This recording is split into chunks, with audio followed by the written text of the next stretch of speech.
बच्चों, आज हम पृथ्वी की गति के बारे में जानेंगे। आइए पृथ्वी की गति के बारे में हम जानते हैं। हमारी पृथ्वी की गति दो प्रकार की है। पहली घूर्णन गति और दूसरी परिक्रमण गति। पृथ्वी अपने अक्ष पर जब घूमती है तो वह घूर्णन गति होगी और पृथ्वी अपने अक्ष पर चक्कर लगाते हुए पूरे सूर्य का परिक्रमा करती है तो वो उसकी परिक्रमण गति होगी। पृथ्वी अपने अक्ष तल पर 24 घंटों के समय में पृथ्वी की एक परिक्रमा स्वयं की एक परिक्रमा करती है, ये उसकी घूर्णन गति होती है। और 365 दिन 6 घंटे पे वह सूर्य का एक वर्ष में परिक्रमा करती है, ये इसकी परिक्रमण गति होती है। हर वर्ष 6 घंटे का अतिरिक्त समय, 365 दिन 6 घंटे का, 6 घंटे को एकत्रित करने पर वह 4 वर्षों में एक दिन यानी 24 घंटे के बराबर हो जाता है। इसके अतिरिक्त दिन को फरवरी के महीने में जोड़ा जाता है। इस प्रकार प्रत्येक चौथे वर्ष फरवरी माह 28 के बदले 29 दिन का हो जाता है। पृथ्वी का अक्ष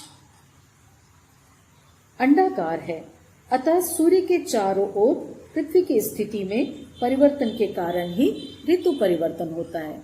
आइए हम पृथ्वी के परिक्रमण गति को समझें। पृथ्वी के परिक्रमण का जो कक्ष है ये अंडाकार है और इस कक्ष पर पृथ्वी विभिन्न स्थितियों से गुजरती है। इस अवस्था में कभी वह सूर्य के निकट स्थिति में आ जाती है और कभी वह सूर्य से काफी दूर स्थिति में। जब पृथ्वी सूर्य से काफी निकट होती है, इस स्थिति को विषुव कहा जाता है। ये स्थिति वर्ष में 2 बार निर्मित होती है। एक 23 सितंबर पर विषुव स्थिति, जबकि इस समय शरद ऋतु का मौसम होगा, और दूसरा 21 मार्च को। ये भी शरद ऋतु और वसंत ऋतु का।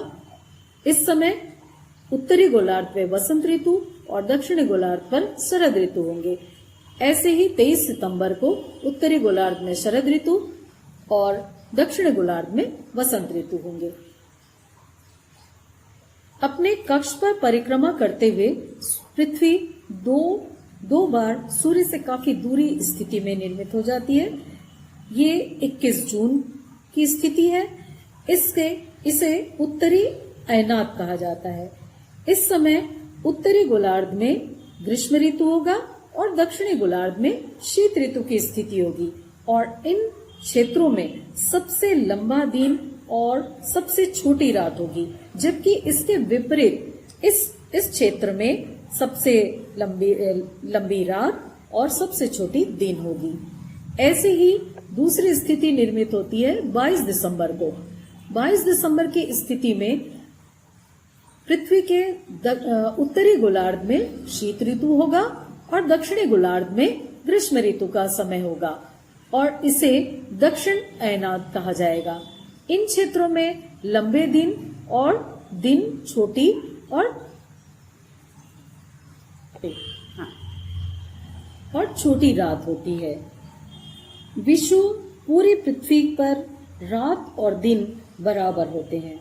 इस प्रकार पृथ्वी की परिक्रमण गति पूर्ण होती है।